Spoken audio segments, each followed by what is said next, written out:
Fox News alert, the Director of National Intelligence, Tulsi Gabbard, releasing a bombshell report today that shows a conspiracy by a sitting president, Barack Obama, and his intel agencies to sabotage the president-elect, Donald Trump, brainwash the electorate, and undermine the legitimacy of an election. There is irrefutable evidence that detail how President Obama and his national security team directed the creation of an intelligence community assessment that they knew was false.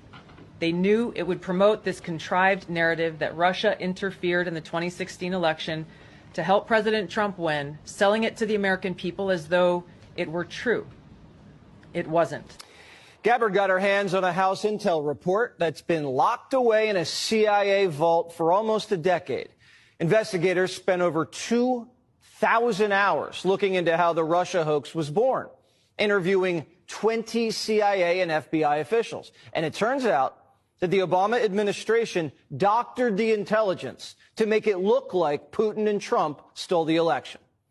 A month after Trump beat Hillary, Barack Obama wasn't satisfied with his intelligence reporting and ordered his CIA director to create a new assessment of how Russia interfered with the election. This was a highly unusual move. John Brennan handpicked 5 CIA analysts to write the assessment, and they were siloed. None of them knew what the other was doing, and only one analyst was in charge of drafting this report. There was nothing routine about this, and it was a rush job to publish before Trump was sworn in. Nothing was coordinated with the other intelligence agencies either. Basically, this was home cooking for Barack Obama. There were 4 key elements from the assessment that were repeated over and over again and formed the basis of the Russia hoax and the Robert Mueller witch hunt. 1, that Vladimir Putin wanted Donald Trump to win. 2, Putin took action to help Trump win. 3, the Russians had blackmail on Trump. That was the Steele dossier. And 4, that the Russians tried colluding with the Trump campaign. None of any of this was ever true. There was no reliable intelligence to support any of these allegations. Senior CIA officials repeatedly refused to traffic in these allegations, but they were repeatedly overruled by CIA Director Brennan and FBI Director Comey, who insisted that they be pushed, even without verifiable evidence. The Obama administration cherry-picked the intelligence, lied about their sources, misquoted sources, didn't corroborate their claims, suppressed intelligence that ran counter to their narratives, and even used anonymous internet postings. Rank and file CIA admitted what they were doing violated their own tradecraft standards. There was a massive pressure campaign that came right from the top. CIA analysts say they received unusual directives from political appointees, the CIA director, and Obama himself. This is how the Russia hoax was born.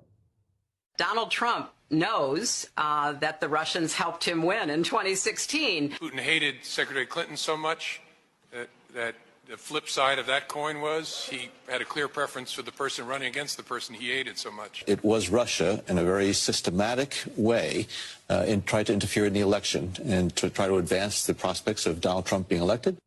This was such a malicious disinformation campaign perpetrated on the American people that at one point, 60% of Democrats believed the Russians hacked our voting machines to help Trump win the White House. What this report actually shows is that the Russians just wanted to create chaos and undermine Americans' faith in democracy. Solid intelligence suggested that Vladimir Putin didn't care who won. He had no preference. But like most people, expected Hillary to win and had a little docket of compromising dirt on her, dirt that he never released. Now, if Putin wanted Trump to win, why didn't Putin drop the dirt?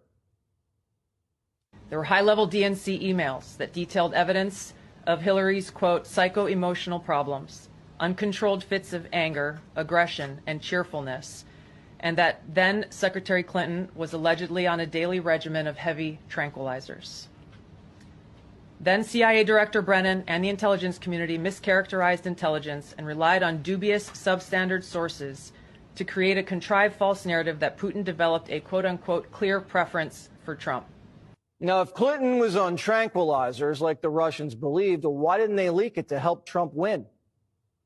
How credible was the information about Hillary Clinton's health? All I have seen is what the Intelligence Committee have reported through their investigation.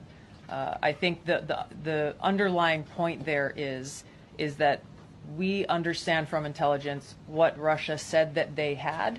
And the important point here is that if they were trying to influence the election, as President Obama and James Clapper and John Brennan, everybody said they were doing in order to support Donald Trump's election, they would have released the most damning of that information. Obama and his spy chiefs knew that Putin didn't prefer Trump over Hillary, but they cooked the intelligence to make it look like he did. Obama and his intel spies knew that Putin didn't collude with Trump and that he didn't even direct his people to help Trump win. But they put it out there anyway. In a sense, Barack Obama did exactly what Putin wanted, undermined Americans' faith in free and fair elections and caused chaos in our country. Barack Obama, the CIA, and the FBI were the ones doing what our enemy wanted. Do you believe that any of this new information implicates former President Obama in criminal behavior? We have referred and will continue to refer all of these documents to the Department of Justice and the FBI to investigate the criminal implications of this. For even former President Obama? Correct. The evidence that we have found and that we have released directly point to President Obama leading the manufacturing of this intelligence assessment. There are multiple pieces of evidence and intelligence that confirm that fact. Even 2 years later, after the election, Barack Obama was still pushing a hoax he knew wasn't true. And he knew it wasn't true because he helped manufacture it. They're undermining our alliances, cozying up to Russia. What happened to the Republican Party? They're cozying up to the former head of the KGB. Actively blocking legislation that would defend our elections from Russian attack. What happened? Now, I don't know if it's possible to indict a former president for actions he took while in office. I'm not a lawyer, proudly. But Brennan, Comey, and others may have severe liability. Trey Gowdy says we know for a fact that Brennan committed perjury when he lied to Congress. Director Brennan, do you know who commissioned the Steele dossier? I don't. Do you know if the Bureau ever relied on the Steele dossier as part of any court filings, applications? I have no awareness. Did the CIA rely on it? No. Why not? Because we didn't. It wasn't part of the corpus of intelligence information that we had. It was not in any way used as a basis for the intelligence community assessment that was done. It was not. Well, that's a lie. Whatever happens to these guys is not revenge. It's accountability. And it's time for people to pay the price.